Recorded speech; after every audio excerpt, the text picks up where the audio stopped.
বিশ্ব ইতিহাসে এক অবিশ্বাস্য সাফল্য।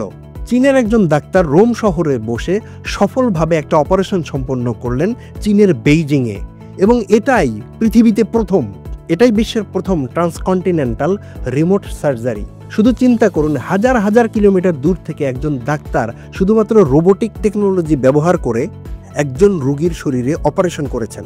এই কথাটা যদি আপনি আরও 1 বছর আগে শুনতেন তাহলে কিন্তু এটা আপনার কাছে কল্পকাহিনী মনে হতো, কিন্তু এখনকার যুগে এটা বাস্তব। এই অসাধারণ প্রযুক্তি সম্ভব করেছে ultra high speed internet, 5G connectivity এবং অত্যাধুনিক রোবোটিক সার্জিক্যাল সিস্টেমের মাধ্যমে। এটা শুধু একটা অপারেশন নয়, এটা ভবিষ্যতের একটা ইঙ্গিত, যেখানে দূরের প্রত্যন্ত অঞ্চলের মানুষও বিশ্বের সেরা ডাক্তারের কাছ থেকে চিকিৎসা নিতে পারবে শুধুমাত্র একটি কানেকশনের মাধ্যমে। চিকিৎসা বিজ্ঞান এখন এক নতুন যুগে প্রবেশ করেছে। এই সাফল্য শুধুমাত্র চীনের নয়, বরং এটা পুরো মানব জাতির সাফল্য। ভবিষ্যতের চিকিৎসা এখন দোরগোড়ায়। এখন প্রশ্ন হচ্ছে, আপনি কি প্রস্তুত এই টেলিসার্জারির যুগে প্রবেশ করতে?